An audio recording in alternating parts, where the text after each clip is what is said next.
somehow. I'm trying to get this truck started so I can put it on the trailer and bring it back to the shop so I can start working on it. However, this thing did not want to start for some reason. The batteries were completely flat. So I had to take the batteries back to the shop, put them on a charge, basically overnight. I just got it started and the alternator was seized up. So I had to put a pipe wrench on there. I did get it turning. I'm not quite sure why the thing was seized up. It's only been sitting here for 5 months. So anyway, let's try to get this thing started again, because that's the only way to really put it on the trailer easy. Otherwise I gotta get a lot of messing around, pulling it with a tractor or something. So let's get this thing started.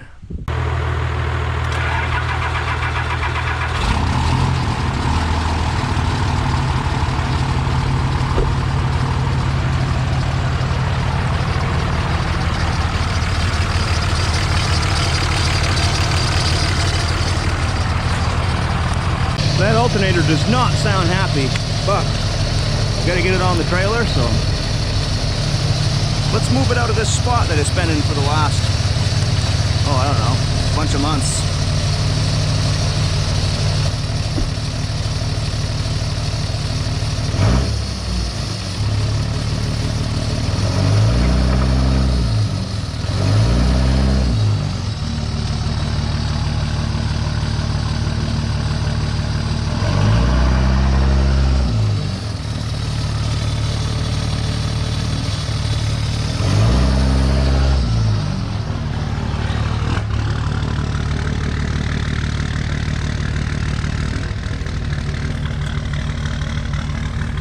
Been there for a while.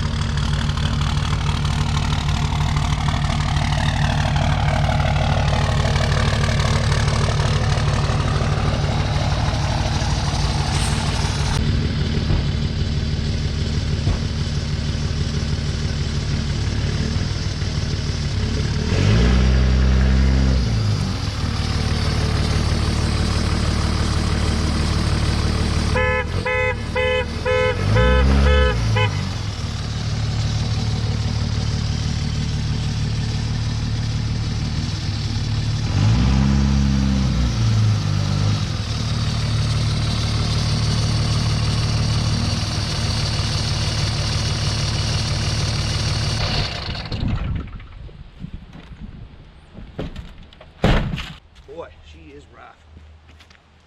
Well, it's moving. Looks like something just let go, though. I'm gonna have to go through and smells like brake fluid, more power steering fluid. I'll have to look into that. So I didn't really have any power brakes, and power steering was like non-existent. So I filled up the power steering reservoir. So hopefully, because these are Hydro Boost brakes, hopefully that'll help us have a little easier steering and easier braking.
So I guess it didn't do any good to add power steering fluid, because the pressure hose is completely loose.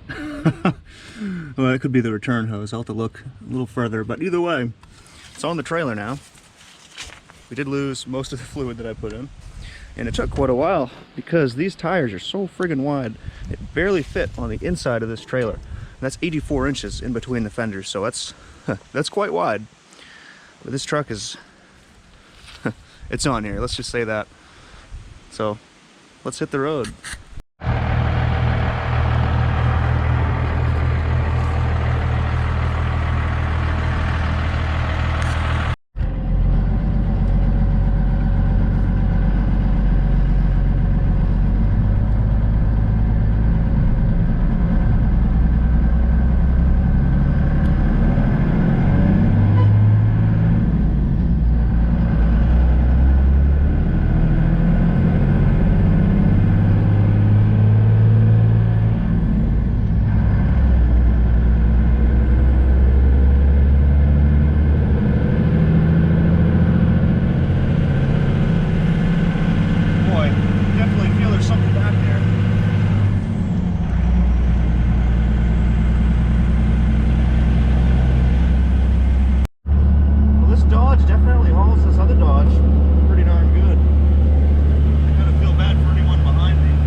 That old Dodge really works wonders. That's a good truck. Hauls this thing no problem. I don't know what this weighs. Be around 6,500 to 7,000 pounds, but it does pretty good. Luckily the brakes are pretty darn beefy. Slows this thing no problem. I just had to go, you know, 40, 45. Couldn't really go much more than that because I'd be afraid stopping might take a little while longer. Just had to kind of keep her going slow, but we made it. Let's get this thing unloaded. All right, I brought this truck over to the shop here and I'm still working on it outside.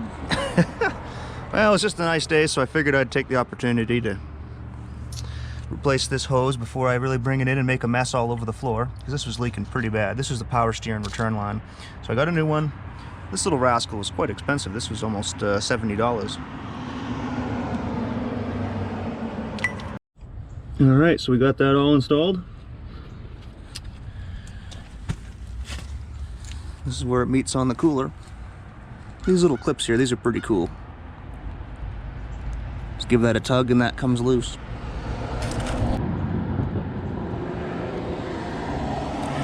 Huh. Guess it needs more than a little tuggaroo. Wow. Guess it needs a major tug.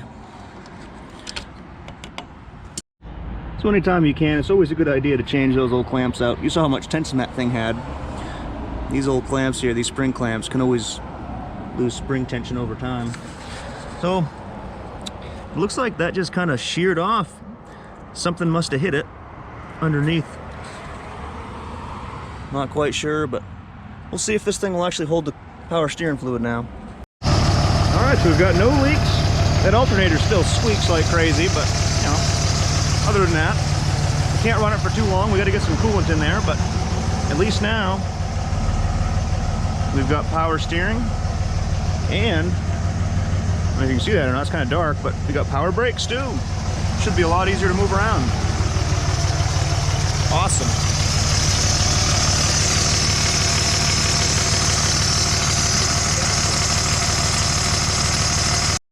I ended up getting this power steering line from NAPA. And there's the part number right there if anyone wants to buy one of those. It's actually a pretty nice hose. It's just a little on the pricey side. Alright, so I finally got the truck in a nice dry shop. And it's kind of perfect timing because it's kind of rainy and nasty out today. So I'm going to take this opportunity to get this radiator out of this truck and get this thing replaced. So it's had a smashed up radiator ever since it's got to me. And as you can see, it's pretty well stove up. So that's why there's no coolant in it. Also, the aftercooler is going to have to be replaced at some point as well. So at least if I get coolant in this thing, or a good radiator so it can hold coolant, I can take in, I can actually drive this thing around without having to worry about it overheating. Now that I got the power steering fixed, I mean, we're well on our way to getting this thing in a good spot. So I just zip tied that battery cable out of the way so it's not going to be in our way. So I can kind of see what it's going to take to get this radiator out of here. So as you can see, I'm under the truck. There's that new power steering line that I got on there. And there is the massively dented and bent radiator. And I was looking, see that wire right there in between the fan blades? That's actually what's causing it to, well, it's causing the fan, it's causing the fan to not turn. And it looks like, upon some further investigations, that is the wire for the fan hub. So I'm hoping that that's not tore up, but we'll have to get the radiator off there and see what's going on. So just upon doing some quick looking, it looks like the transmission cooler is bolted to the radiator. You can kind of see one bolt back there. And that's going to be difficult to undo with this intercooler in the way. And as you can see, we've got an AC condenser in the way as well. So I might have to take off more than I was hoping for. So let's see what we can find out. So one bolt here, one bolt there. These long little bolts. And that loosens up the top of the radiator. I undid this hose. And one thing that's really cool, guys, I do have to say, I've got this tool here for these clamps, these spring clamps.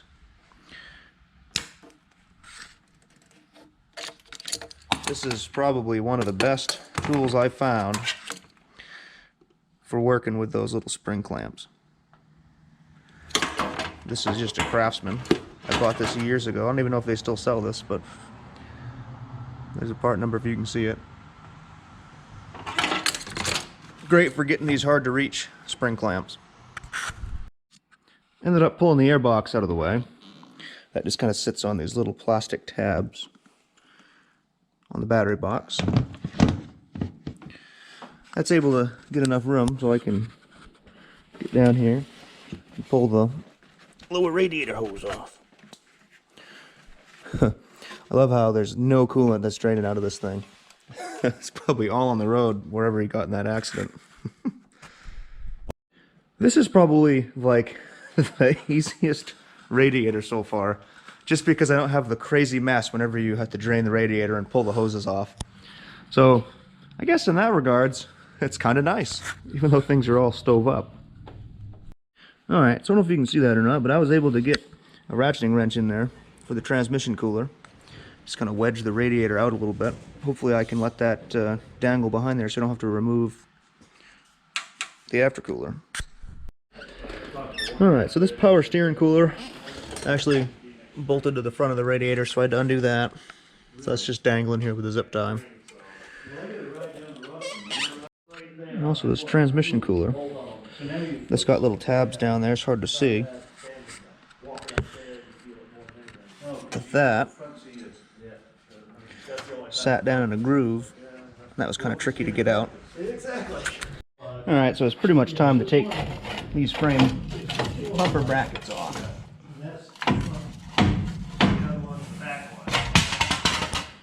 The other one's the back one.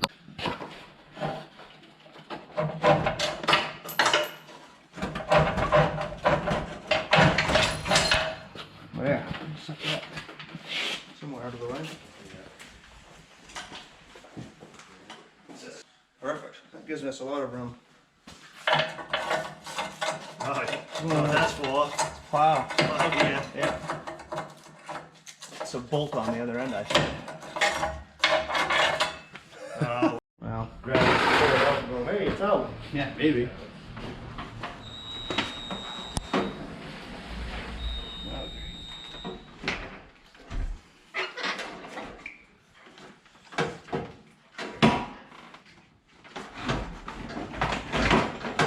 What a nuisance.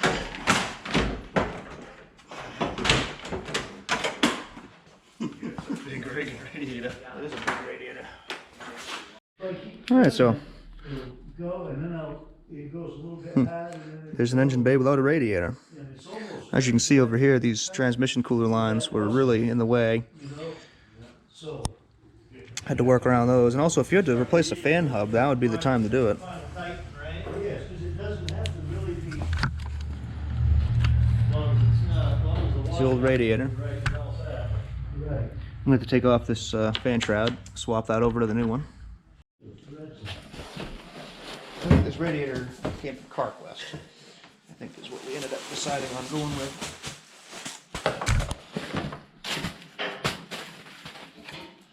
Comes with new rubber bushings.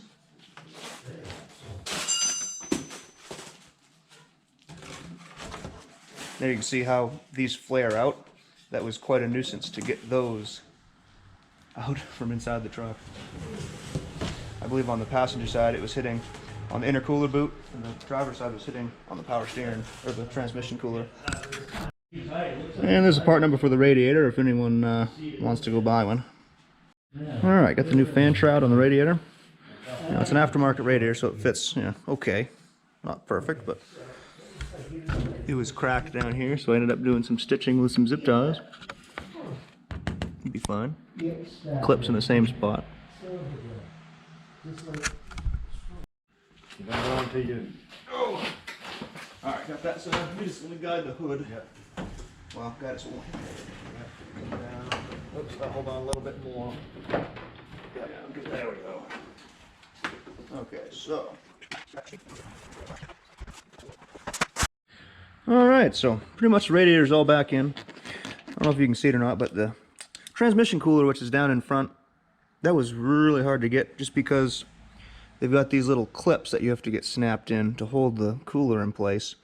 And I kind of had to put it in at an angle, you know, like I never unhooked it, but I had to lift it up and then pull it forward and then put it back down so I get the radiator up out of there. So anyway, that's done.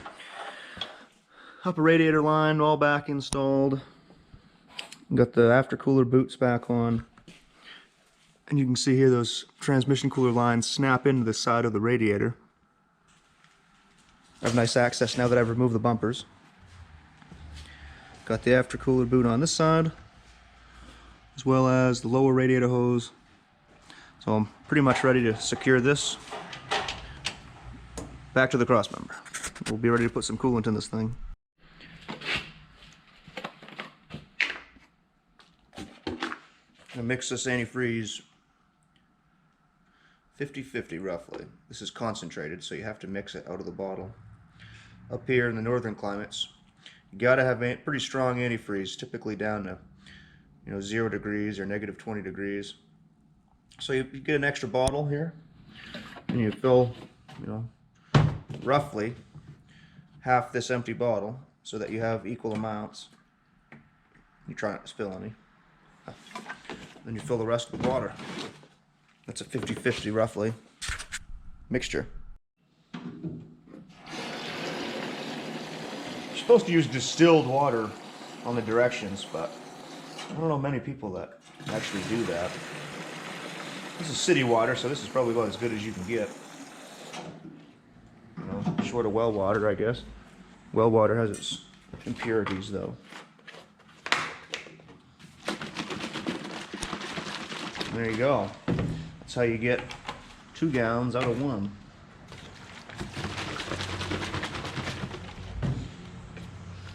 If you read that or not, but there is a scale, if you really want to get fancy.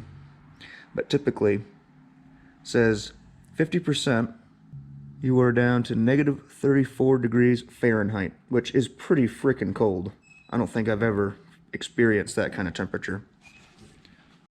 One thing I've always liked to do after mixing antifreeze is to check it with one of these freeze point checkers. I'm sure there's a name for this thing, but this is a lifesaver because I'm always skeptical about freeze points, especially if you get something that's misbranded, that's already pre-mixed, and you mix it by accident.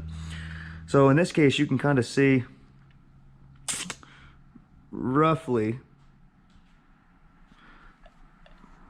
what temperature it's going to freeze at. And this is claiming, negative 40 degrees, negative 45 degrees. So I'd say that's pretty good. And that's a good way to just have a little extra peace of mind to ensure that you're getting the proper mixture of antifreeze in your engine.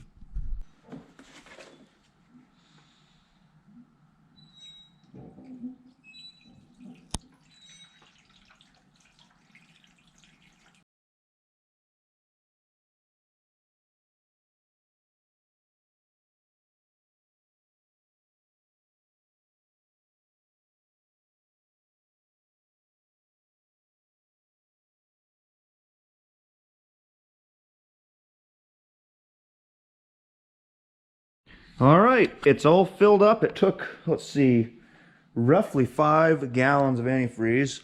Filled the radiator. So what I'm going to do, I'm going to leave the cap just loose like this. I'm going to run the engine for, long enough until the thermostat opens so it can start cycling coolant through this thing and get all the air bubbles out of it. And we'll see if we have any leaks. Tighten this back up, let it build pressure. Hopefully we should be good. All right, it's been running for 20 minutes or so. No leaks.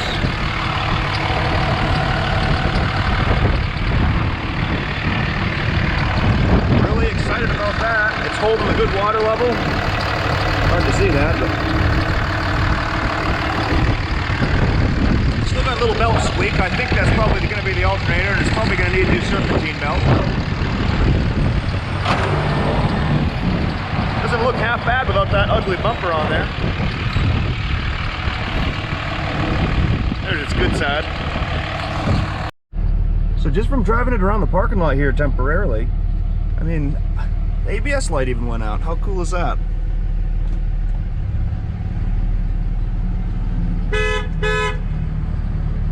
So one thing that I've been, hear that honking?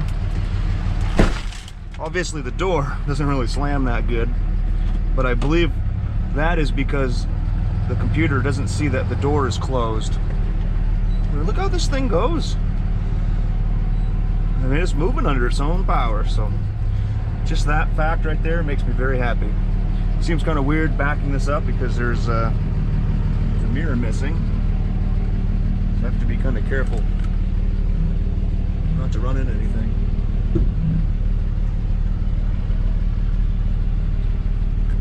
But we are moving without having to worry about overheating. Try to take it up the road, see what happens. All right guys, so we're not really legal, but we're just gonna make a quick run up the road just to kind of see what happens here. One thing I'm noticing real quick is that the steering wheel isn't straight, so we'll have to get that fixed when the alignment guy does his job.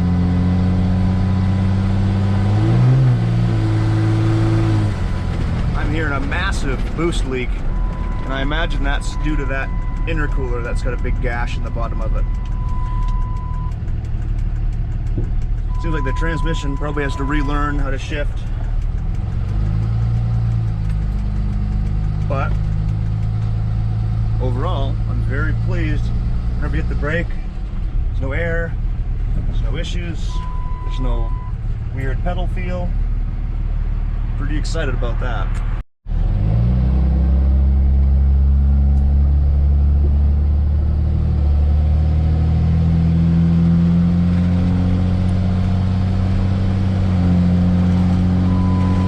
Shifted much better.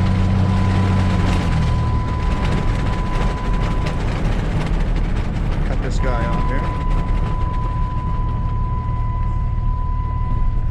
Nice. I'm very pleased.